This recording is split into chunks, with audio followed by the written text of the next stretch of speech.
Se você trabalha com autista ou é professor, pai, profissional, você já ouviu falar de RPM? Sabe o que é isso?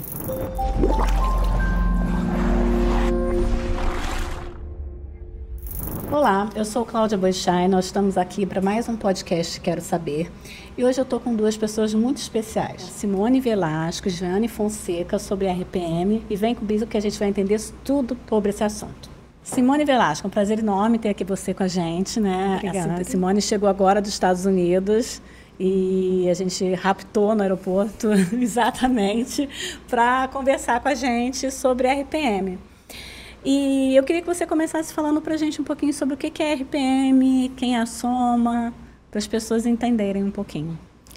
Então, o RPM é um método de ensino, não é um método de comunicação, é um método de ensino que empodera o aluno a expressar a sua compreensão, seu raciocínio, seu aprendizado e seus pensamentos. Ele foi desenvolvido pela Soma Mukhopadhyay.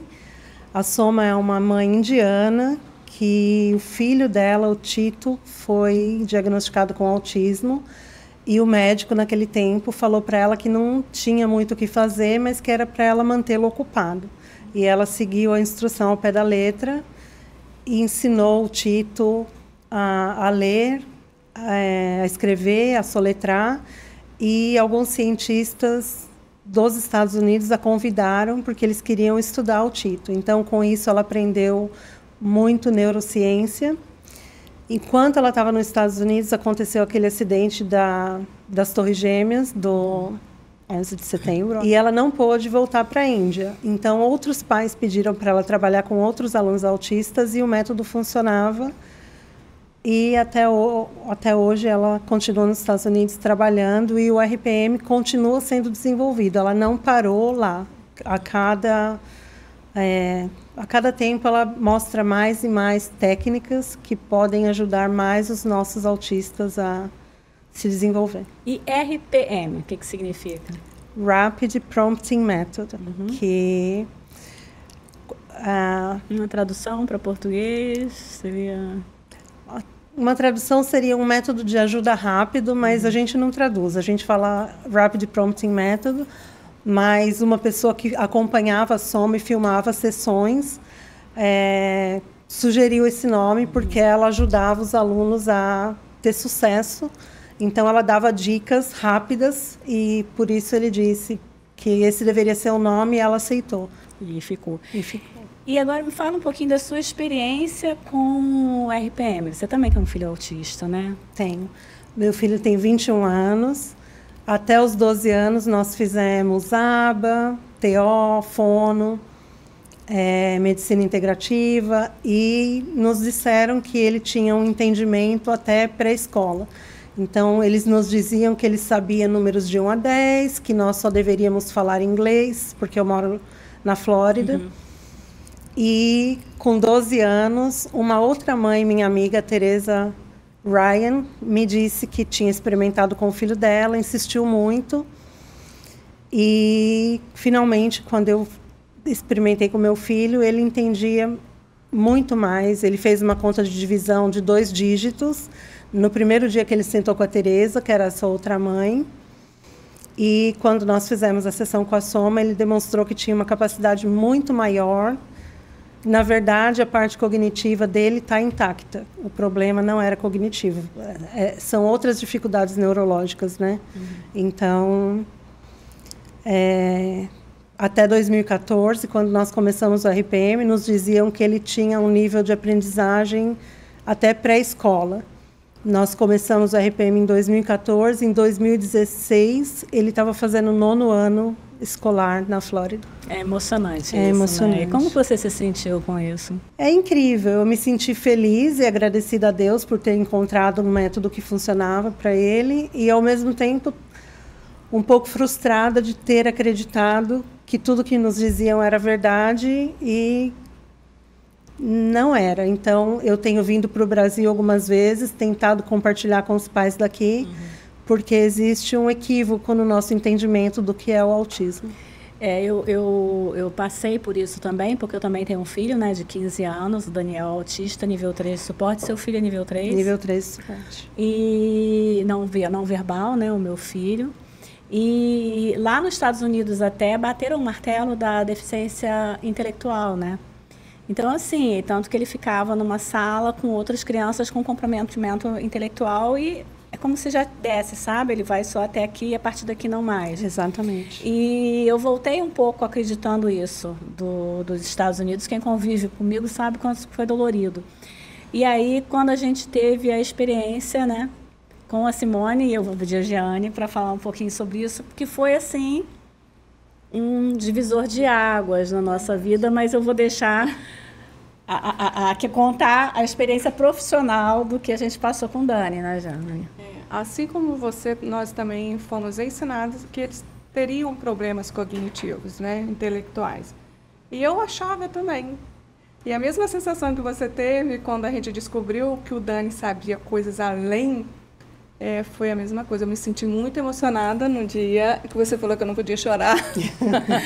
Foi super interessante, porque numa sessão, né, nós levamos o Dani, eu, a Giane, isso, foi em maio uma ajudadora, Marisa, que trabalha comigo, que é um presente de Deus na nossa vida, e o Dani para São Paulo para ser atendido pela Simone, assim como a Simone, né, o primeiro contato do RPM foi com uma mãe, a gente com a Simone, que também, além de mãe, é formada no modelo também.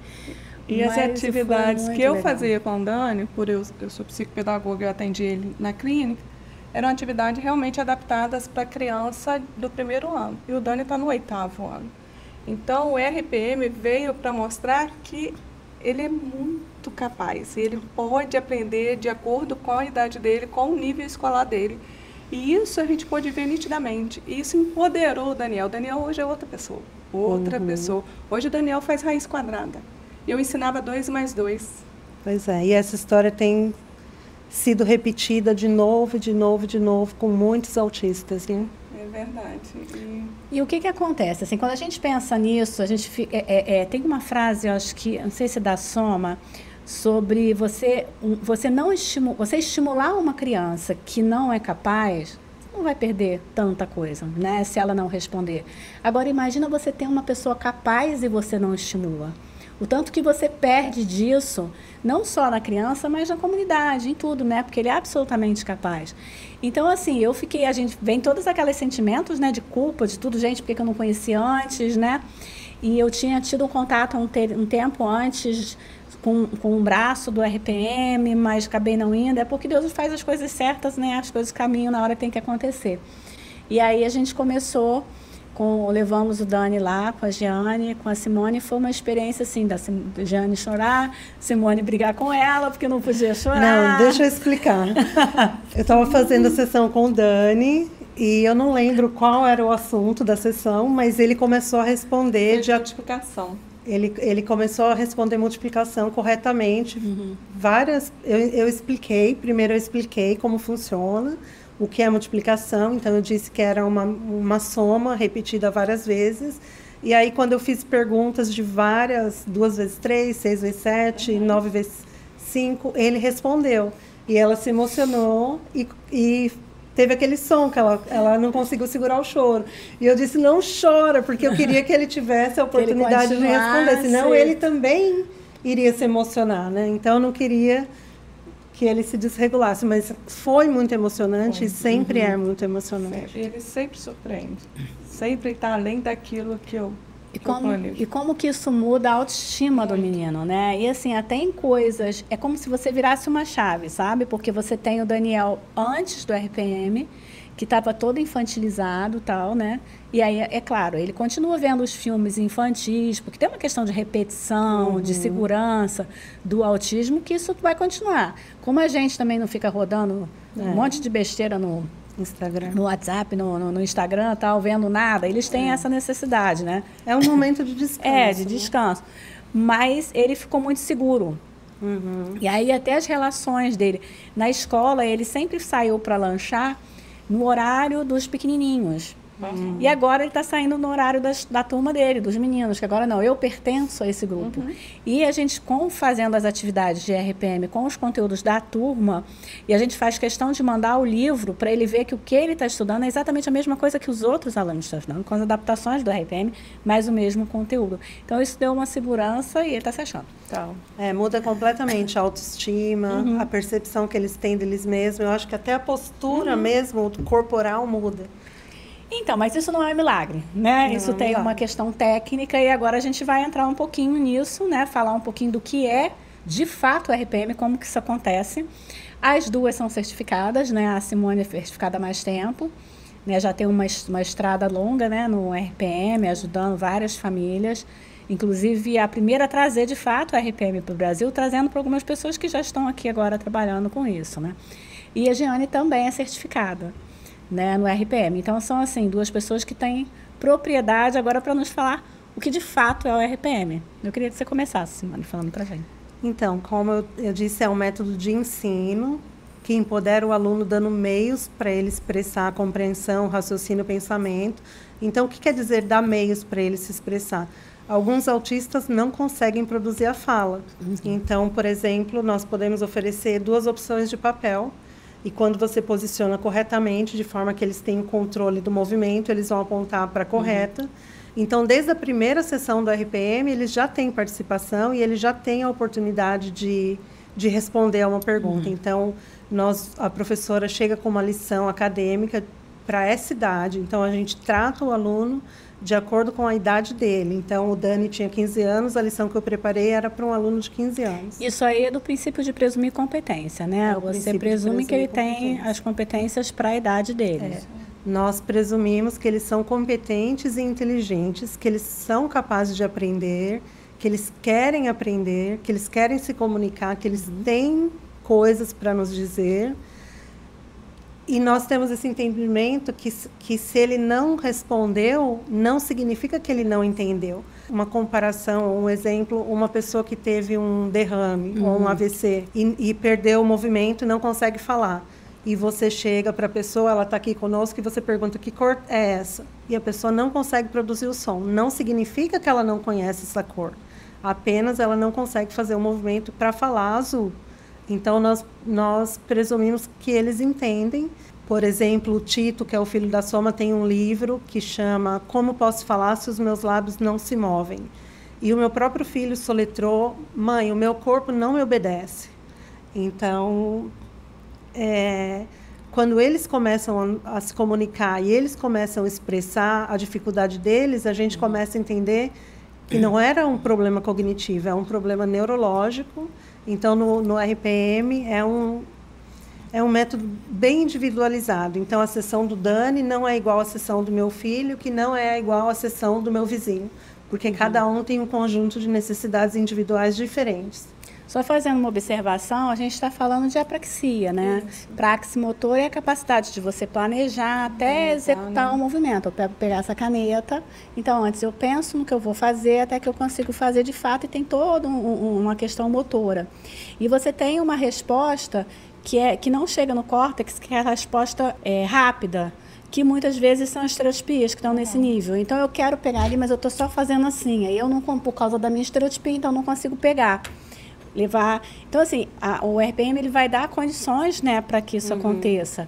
E a praxia é essa dificuldade, né, de você pensar, e como o Tito e o seu filho disseram, o corpo não obedece, ele quer falar e não consegue, porque aqui, né, nesse trajeto até do córtex, até para ele conseguir o músculo, ele não consegue coordenar isso, e aí ele simplesmente não consegue fazer o movimento correto. Então, tem a apraxia, a Soma também fala de afantasia, eu não tenho certeza como falo em português, mas é uma outra situação que ele não consegue visualizar.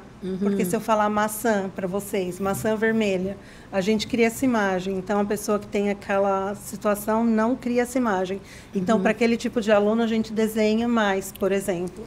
O suporte visual vai ser mais necessário para que ele consiga visualizar isso. E também tem a parte sensorial, que é diferente para cada aluno. Então, no RPM, você adapta cada lição para todas as necessidades de cada aluno. Uma coisa que me chamou atenção na época que o Dani estava lá é porque o Dani fazia isso tudo e respondia as questões enquanto riscava um papel, que era uma necessidade de regulação dele, e ele conseguia prestar atenção e responder, e aí ela posicionava, né? Fala um pouquinho disso, você explica melhor do que eu isso. Por isso que eu falo que ele, olha, aprende bem mais rápido que eu. Ele tinha necessidade, né, de movimentar, de estar escrevendo. Aí na hora, e a gente falando com ele sobre a lição, só que na hora de responder, a gente parava, Dani, agora responde. Aí ele botava a mãozinha assim, eu colocava a prancha na direção certa, ele ia e respondia, ele continuava riscando e a gente continua a lição. Não é porque ele está ali em movimento que ele não está ouvindo, que ele não está aprendendo.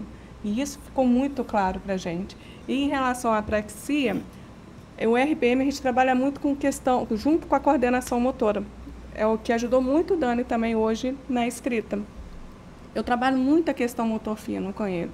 Noção de espaço também, trabalho muita força muscular, preensão do dedo, porque ajuda muito a escrita. E isso tem feito muita diferença, porque está em parceria realmente com a soletração, junto com a atividade de coordenação motora fina. E por que essa questão dele se sentir mais seguro também foi muito importante para que ele visse ele entendesse por que ele tinha. Porque ele sempre foi assim, pega o lápis, quase furava a mesa, sabe? Porque ele não controlava, ou era muito suave ou muito forte.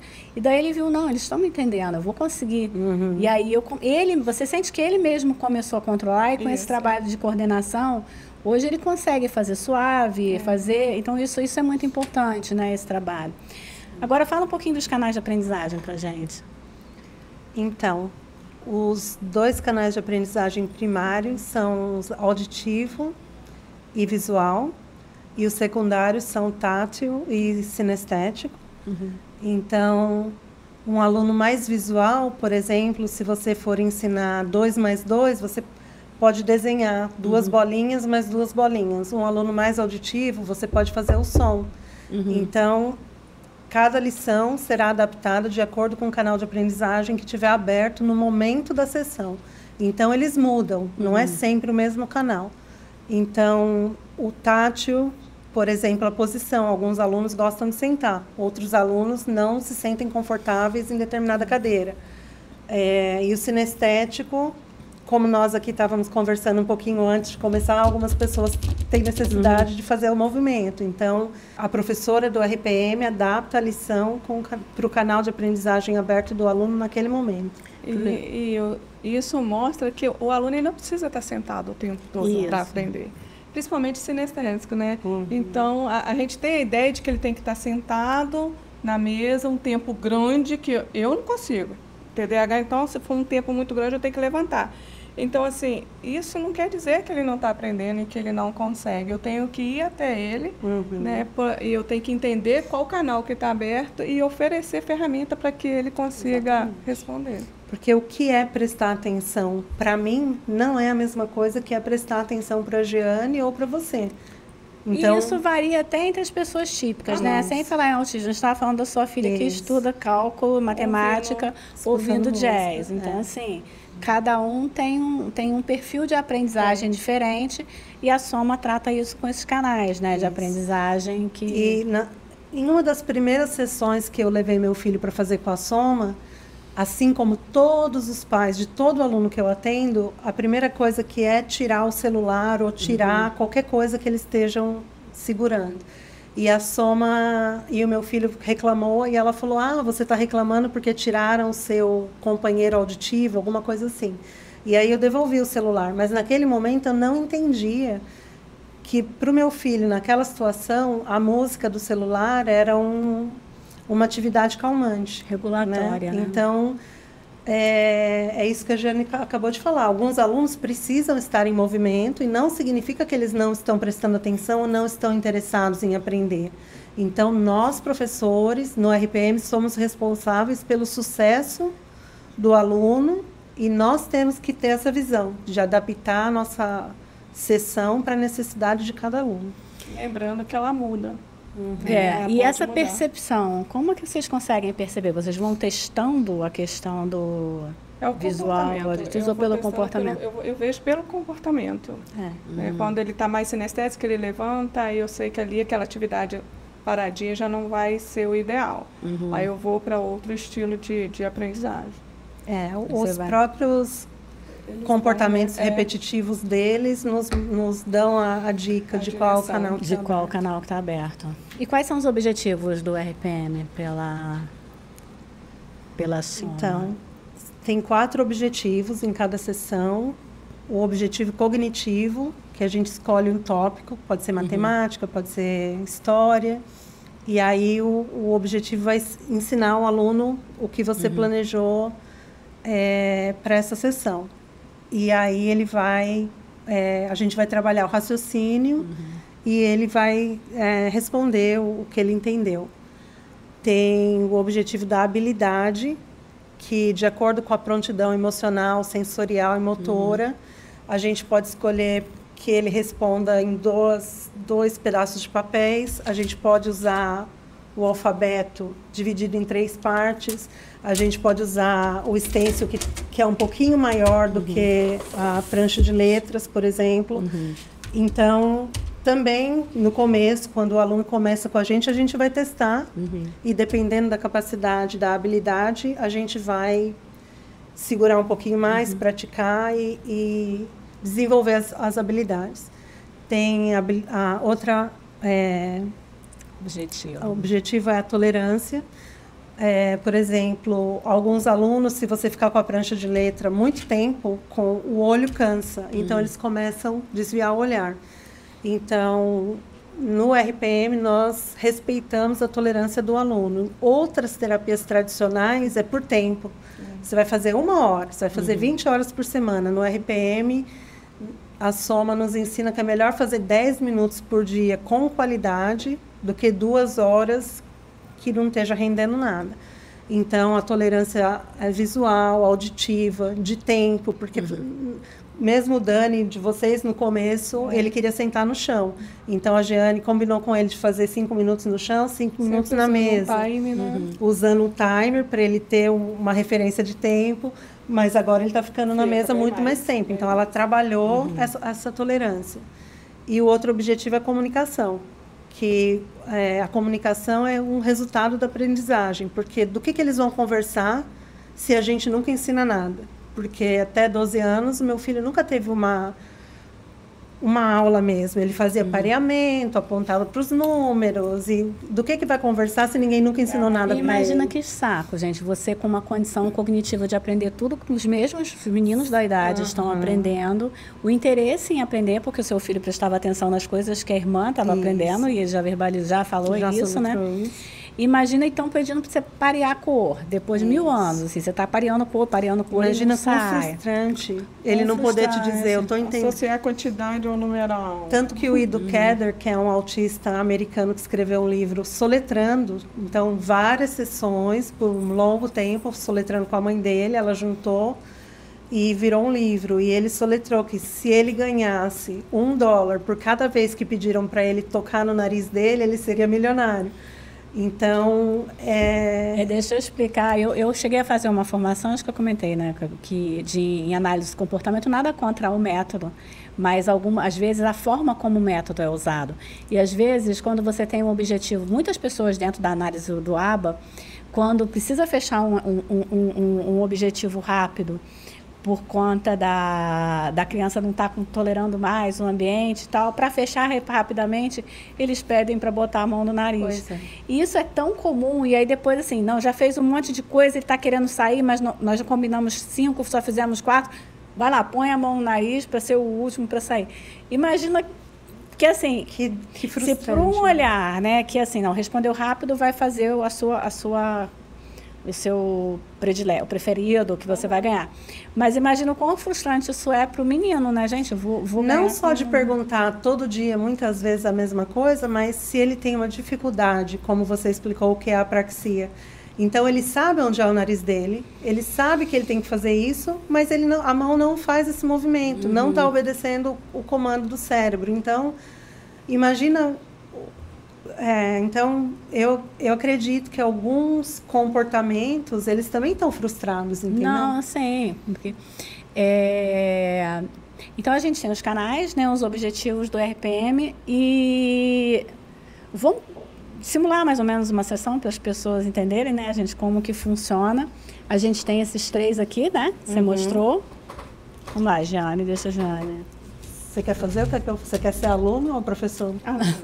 Aluna, vai. Então, peraí. Vamos nesse aqui. Então, por exemplo, se eu estiver fazendo uma sessão, eu vou escrever as palavras-chave, porque no RPM a gente quer integrar o sistema sensorial. Então, quando eu escrevo uma palavra-chave, ela está vendo, ela está ouvindo, porque eu estou falando, eu estou fazendo movimento, então eu estou usando o canal sinestético.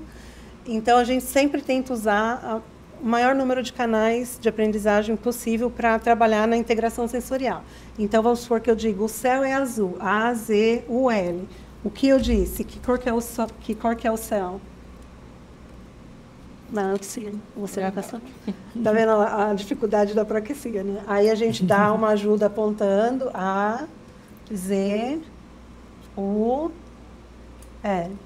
Então, com o tempo, por exemplo, ela já está apontando, ela pode já apontar e falar. Então, não seria mais eu que falaria as letras, ela falaria as letras. Hoje, na fase inicial, no inicial mesmo, você poderia até botar, o céu é azul.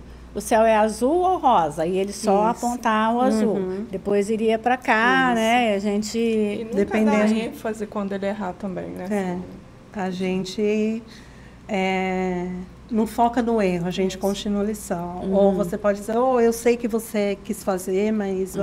Ou se ele errar, você explica, mas não faz um problema, porque ele errou, entendeu? E lembrando que esse movimento é absolutamente complexo para a questão da praxia. Isso. Então, junto com isso aqui, até a gente chegar nesse ponto, ritmado e tal, a gente tem o trabalho que vai em paralelo da questão da praxia. Mas a partir do momento que o menino sente que ele está sendo ouvido e entendido, ele se dedica mais nessas outras atividades. Porque no RPM não usamos reforçadores. O reforço é ter sucesso, porque todo mundo se sente bem tendo sucesso. Então, a gente vai ajudá-lo, identificando a dificuldade para que ele tenha sucesso. Então, é nossa responsabilidade que o aluno tenha sucesso em todas as sessões. O meu filho, por exemplo, ele é um menino que ele não, a lição não precisa necessariamente ser em área que ele goste. Tanto que uma das sessões que normalmente eu preparo as aulas, né? De acordo com o material escolar fica comigo, eu preparo. E aí era sobre leitura, depois o que você acha sobre leitura? Legal, sobre essa aula, legal ou chata? Ele foi na chata, né? Quer dizer, ele fez tudo direitinho por obrigação, mas a gente entende, tem que aprender por obrigação. Mas a gente teve uma outra experiência no primeiro contato, que foi agora com o menino, né? Aquele rapaz, ele tem 17 anos. 17. Ele também, ele gosta de um político também, né, Cláudia? Pode falar, ele é fã do Bolsonaro e da Michelle Bolsonaro. Então, e aí esta mulher usou a lição do Bolsonaro com ele. Eu preparei a lição toda, estudei todo o perfil lá, a vida do Bolsonaro, político, quando ele começou, tudo, e aquilo ali ele respondeu de boa. De boa. E assim, comecei com um papel, porque foi a primeira, aí eu olhei assim pra ele, aí eu falei assim... É o que a gente pensa assim, você já gravou o nome do Bolsonaro. Eu inverti, botei uma outra palavra, ele foi esse setor. Eu falei, agora não rompo a existência. Então, a gente também tem que ter essa sensibilidade de buscar aquilo do interesse dele para poder adaptar, para poder ser mais prazeroso também. Sim. Nem sempre vai poder ser tudo do interesse, assim como qualquer adolescente, né? Que na aula você tem que estudar um monte de coisa que você goste ou não, né? Mas é o objetivo da tolerância. Eles aprendem a tolerar outras coisas que não necessariamente sejam um assunto preferido. E como que é a formação do professor, né, para o RPM? Então, para você se certificar no RPM, você faz um curso com a Soma, que são uma semana, todos os dias, das 9 às 3. Depois você faz uma prova oral, ela faz 10 perguntas. Depois faz um prático, também a gente faz um vídeo. Você manda um vídeo, manda a lição que você preparou, manda um vídeo, ela vai assistir seu vídeo. Eu acredito que você tem que acertar no mínimo 7 perguntas na prova oral, é isso? E aí ela te dá a certificação e você pode começar a praticar com alunos, né? Nível 1, né? Nível 1. Depois que você tem o treinamento para o nível 2... A partir de quanto tempo você pode fazer o nível 2? É assim que você já tiver apto, se sentir apto, já pode aplicar? Que sim. E aí tem para o nível 3. Então, o nível 2, você precisa ter trabalhado com um número certo de alunos, e o nível 3 você já vai ter uma experiência com todos os tipos de aluno. Então, alunos com movimentos sinestéticos mais complexos,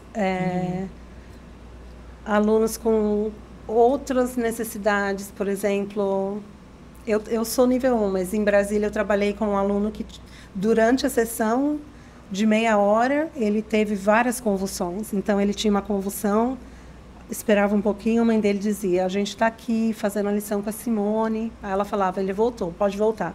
Então, você vai aprendendo. Então, ele tinha que sentar no chão, porque era perigoso ele cair. Ou ele não estava conseguindo ter equilíbrio.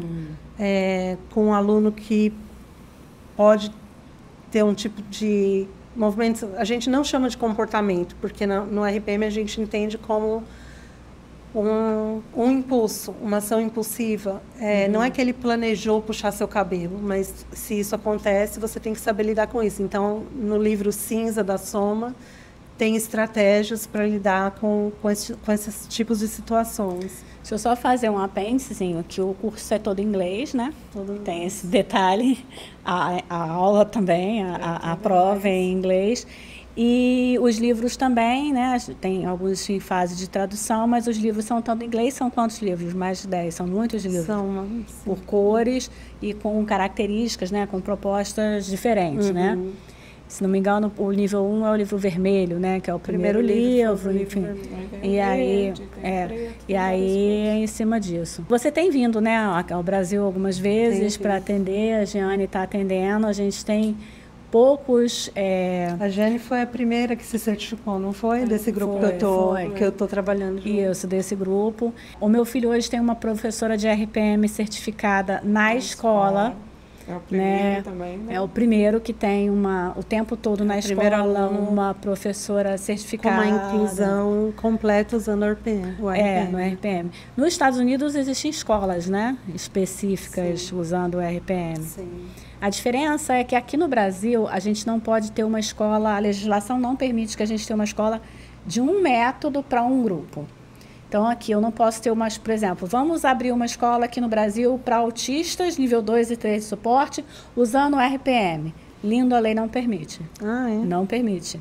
Lá nos Estados Unidos isso acontece, né? Pode, sim. Você pode ter, então você pode ter uma escola só para autistas, nível 2 e 3 de suporte com RPM.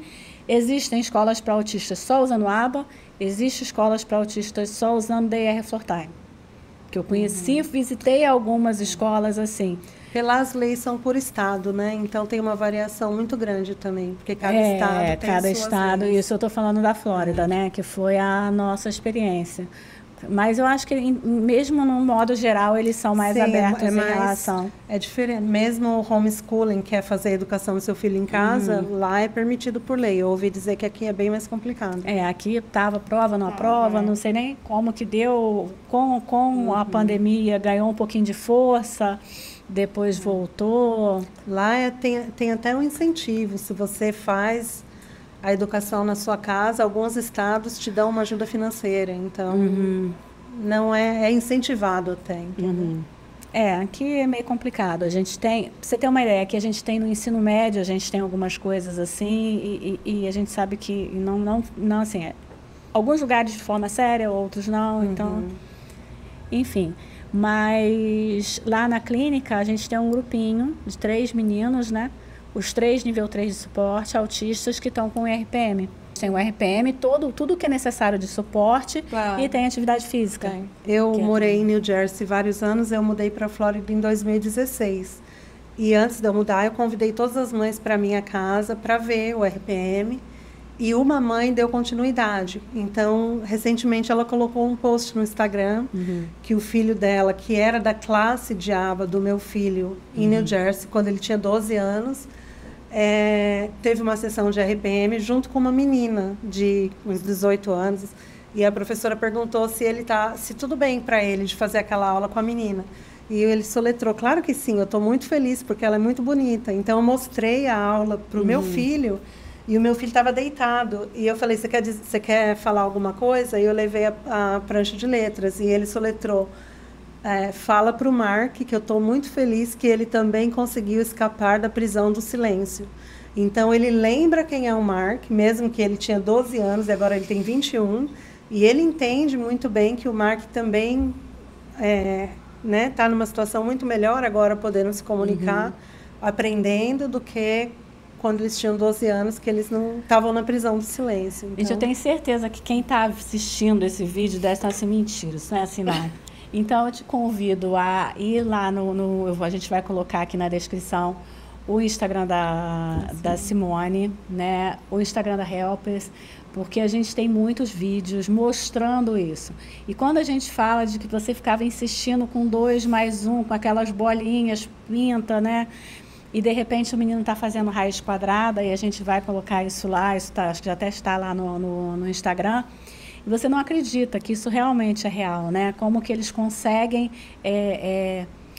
mostrar o que são capazes, e quanto mais isso melhora a autoestima, mais capazes eles ficam, né? Porque o nosso cérebro, quanto mais a gente usa, mais a gente desenvolve, né, as conexões.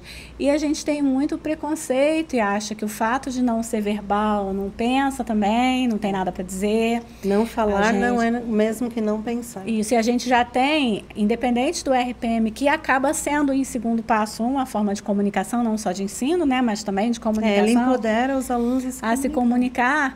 E até a própria comunicação usando o POD, que meu filho já usava o POD há muito tempo, melhorou com o RPM, que ele se sentiu mais seguro.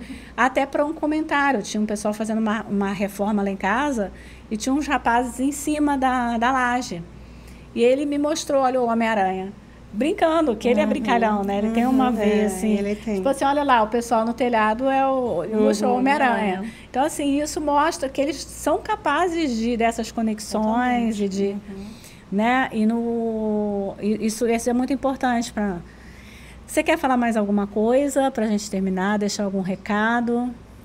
Então, o recado é que eu acredito que tudo que me disseram sobre o meu filho estava equivocado. E o meu filho não é uma exceção.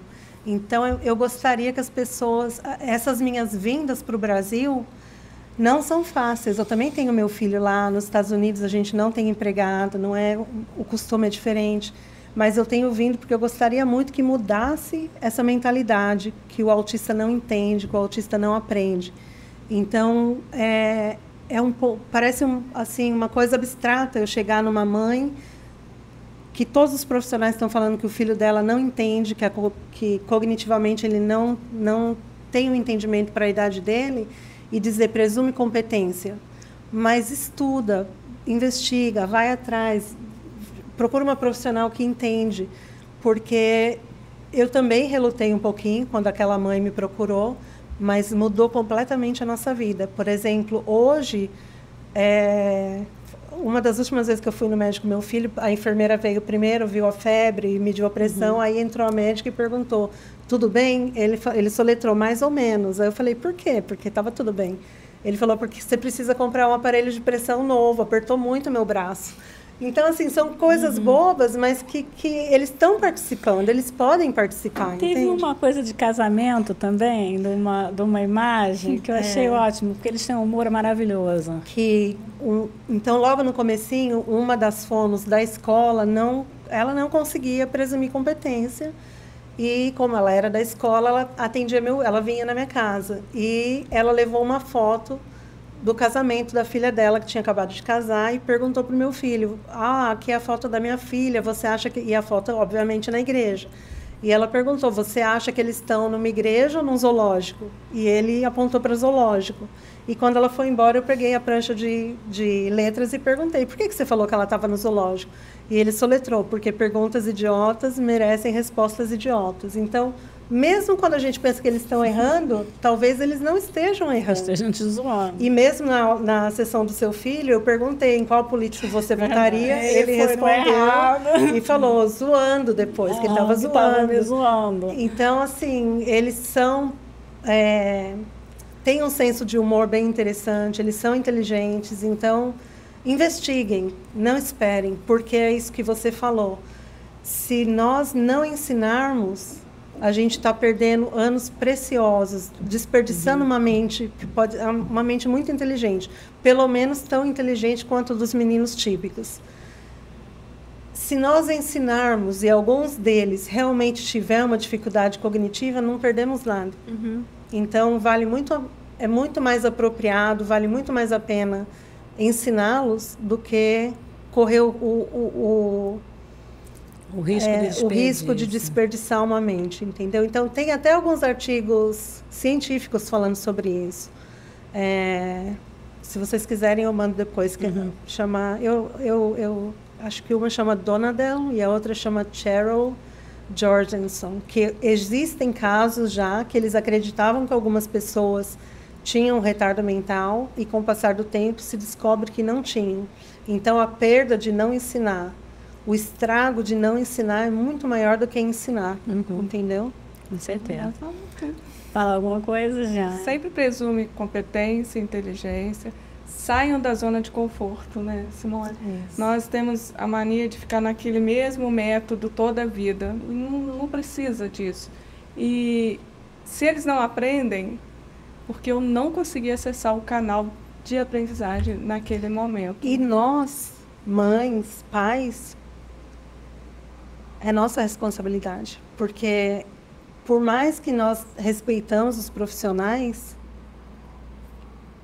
é nossa responsabilidade de buscar o que é melhor para os nossos filhos. Então, chega num ponto que a gente precisa questionar tudo. Por mais que você respeite o profissional, chega num ponto que você precisa questionar. Seria muito bom que isso partisse dos profissionais, né? Quando você tem um profissional que está diante de um menino e vê a dificuldade de aprendizagem, que tem um vácuo ali na questão do processo de ensino-aprendizagem, esse profissional buscar novos conhecimentos e trazer coisas novas. O profissional. Mas se vocês estão com um filho fazendo terapia e você está vendo que a coisa não anda, isso não é normal. Sim. Isso não é o esperado de forma alguma. Então, se o terapeuta não está buscando, busque você. Sim. Então, o pai tem que buscar e o terapeuta pode ir junto, né? Sim. E a gente conseguir fazer como a gente foi, né? Nós fomos, quem indicou a gente foi a Simone Pires, que é uma médica nutróloga, que é amiga da Simone, minha amiga, então, assim, a nossa amiga.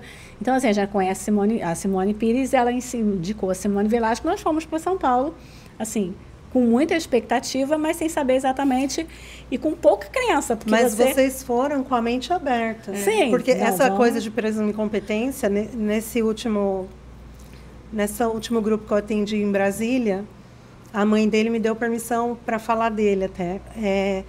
O menino, 6 anos, ele respondia tudo, como o Dani, foi muito bem. Só que a mãe um dia levou uma das profissionais que trabalha com ele. Nesse dia ele não respondeu. Porque afeta, tem uma corregulação, né? Você corregula seu aluno. E sabe que quando a gente tem feito muito isso lá na clínica, né? Quando a gente vê que a mãe não tem segurança, que a mãe não confia, a mãe fica fora, a gente filma, mas entra só com quem confia.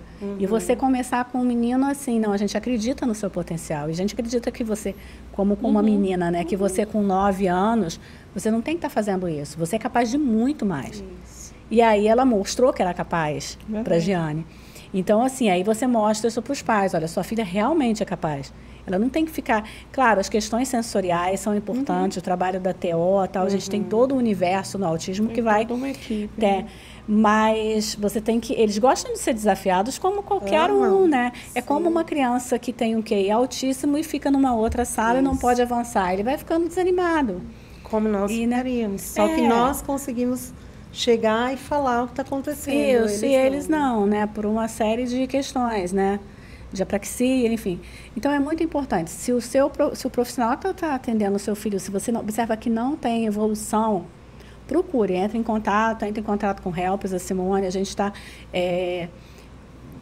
assim, a ideia é que a gente ajude, claro que a gente não consegue replicar o ensino da Soma assim tão rapidamente, mas a ideia é que a gente chegue com esse método no Brasil todo. né? E aí a gente está vendo 1000 formas de conseguir isso, para que a gente consiga isso, que as pessoas consigam, né, partir do princípio da presunção de competência e entrar de fato no método RPM, para que a gente consiga levar esse benefício para mais pessoas. Então, e ainda que eles não consigam provar que eles estão entendendo, por que não ensinar? Sim. Por que mantê-los só fazendo pareamento de cores? E eles devem ser expostos a uma educação regular. A gente não pode subestimar, porque por observação a gente acha uma coisa. Porque pode ser que no início o problema de apraxia seja tão grande que ele não consiga nem escolher entre um e outro. Mas você já pode ir trabalhando isso, né? Enquanto você vai às vezes ensinando. Ele vai ouvir o tempo todo, ele não vai, ele não consegue, ele não aprende. A intencionalidade. Ele é igual a criança. Precisa mudar o que ele escuta dele mesmo também. Todo, exatamente. Né? Além da apraxia, ainda tem a autoestima, ainda tem a parte emocional, tem toda outra questão envolvida. Então, gente, é isso. Muito obrigada a vocês. Obrigada. Assim, eu espero que a gente tenha esclarecido um pouco sobre o que é RPM, né? Já que a gente quer saber, né? Eu quero saber mais e mais sobre outras coisas, e esse assunto é um assunto tão precioso, vocês viram para mim particularmente por conta do meu filho, mas eu acho que o impacto que isso pode ter no Brasil, e quem quiser fazer algum comentário pode fazer, curta o vídeo, comente, que a gente vai responder, eu, Giane, Simone, a gente vai responder nesse, eu tento respondendo também. E é isso. E até o próximo. Quero saber, agradeço muito a vocês, né, por terem disponibilizado e estarem aqui. E é isso, obrigada.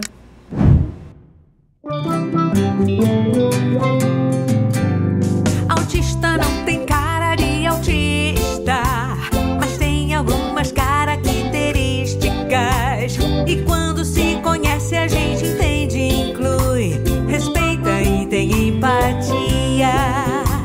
Autista não tem cara de autista, mas tem algumas características. E quando se conhece, a gente entende, inclui, respeita e tem empatia. Chamamos de espectro porque somos diferentes, nem pior nem melhor, mas incomparavelmente